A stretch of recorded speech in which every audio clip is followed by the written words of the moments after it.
Well, I don't obsess on thinness, and I love to eat, but I am concerned or aware because both my father and my sister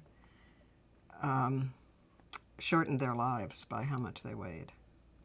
They really were seriously, seriously overweight. My mother, not so much. So I'm conscious of it. I'm conscious of it. Well, some of my interest in being thin is cosmetic, but it's not unhealthy. I mean, it has more to do with being healthy. And I'm aware of the weight at which I am the right balance between bone and fat or whatever it is that you are. So I'm in no danger of having a eating disorder. I mean, I would rather have a cold for 2 weeks than throw up once. And I love to eat, but I am conscious of not getting fat, I'm sure, because of the example of my father and my sister. Well, the streaked hair I can directly attribute to Breakfast at Tiffany's. I somehow totally related to the character in Breakfast at Tiffany's.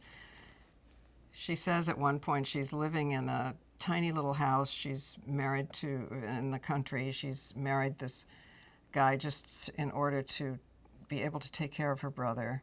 He's a much older man. And she walks down the dirt road every day. She reads magazines and walks down the dirt road every day, a little further and a little further until finally she doesn't come home. So somehow I really identified with Holly Golightly. The aviator glasses were more about hiding, because, well, first of all, I'm very nearsighted and, very subject to bright sunlight, so I needed sunglasses. But the bigger they were, the more I felt like I could hide behind them. Well, let's see. How do I make myself look? When I'm buying something, I frequently end up saying, it's too ladyish for me. I really don't want to look like a lady.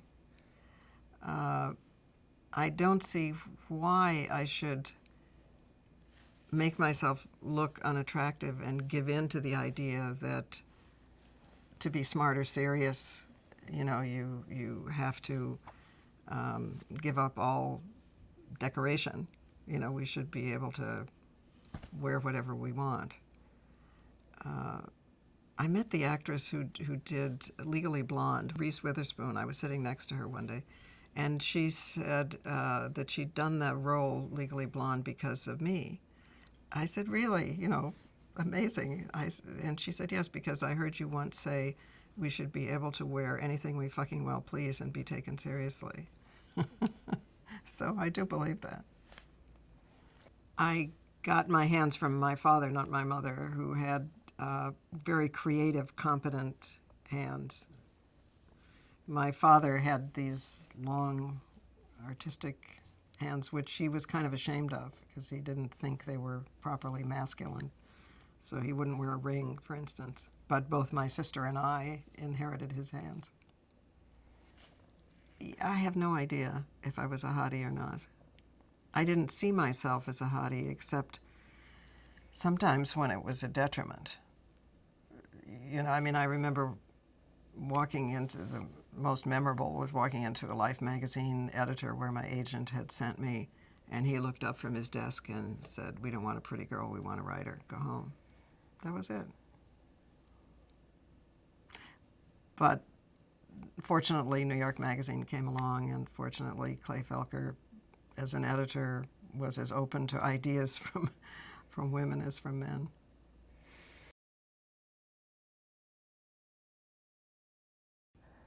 I think of myself as, I don't know, in the past as a pretty girl, and now as, but the problem is getting identified by your outside instead of by your inside. So I think we all have to use whatever it is we have, and for good purposes. So if I am counter to the prejudiced view of what a feminist looks like, I'm happy about that because a feminist looks like any woman or man for that matter. There's a price. There's a price for being considered pretty or beautiful or good-looking, and it's very hard to talk about it because it's like complaining about being rich, for which there's also a price. But because people think being pretty or beautiful solves everything, which of course it doesn't.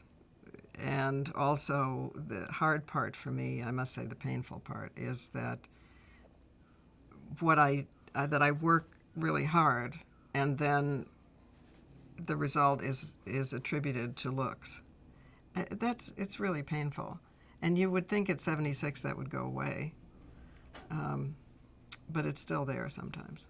One of the prices of being pretty is that you're not supposed to also be smart, and that's a horrible price, terrible. But the thing that we all share, and I'm always looking for what unites us, is that we're judged by our externals, by the way we look. So if we're pretty, then everything we did is attributed to that. If we're not pretty, then we're only doing whatever it is because we couldn't get a man or because we're not, So we all share this same problem of being identified by how we look, and we can work on that. I actually, when I first met Hugh Hefner, after I had written the piece the piece about being an undercover Playboy bunny, and I was few years later doing a profile of him for McCall's, I ended up feeling sorry for him, because he just seemed so isolated and out of it, And I remember I had a fantasy because I was going to interview him in the mansion in Chicago. And the man who who opened the door for me was a very elegant older man, a black man who was, I guess, the butler or something. And he was very distinguished. And I thought, probably this guy is running the whole empire, and he just hired this schleppy white guy to front for, I really felt sorry for him. But I can't really indulge the luxury of feeling sorry for him because he's a destructive force in the world. I play music when I'm by myself. I also dance when I'm by myself. Well, hopefully I dance when I'm with other people too, but I mean, there's something great about being able to put on a record and dance wildly for 10 minutes and then go back to your computer. Sometimes it's Latin dancing, sometimes it's more often probably disco because that was my formative period. Although I just when I was in Zambia, I discovered the source of the bump. I was dancing with a bunch of women underneath a tree by the Zambezi River, and they were doing the bump. I said, oh, so this is where it came from. Tap dancing was the extremely impractical way I was going to get out of Toledo. I went to dance school, and I watched Hollywood movies with the only women I saw who were doing something different, were in Hollywood movies, and I couldn't sing and I couldn't act, but I could dance a little bit, so it was going to be my ticket out. Of course, I was never good enough to really make that work. And fortunately, my mother had sacrificed greatly to get both her daughters to college, so that was a little more practical than tap dancing and ballet, which was confined mainly to Elks Club conventions and operettas and so on in Toledo. Yes, Barbara Walters. I knew she was here also in this apartment, sitting on the couch, interviewing me, and I had been told that she was going to ask me to tap dance. So I disconnected the music, the system. So, and I said, no, there's no music. And she said, I'll sing. So I thought, well, if she's willing to sing. So I did do it, and actually the two of us did it at a benefit then later in Carnegie Hall. We were both terrified.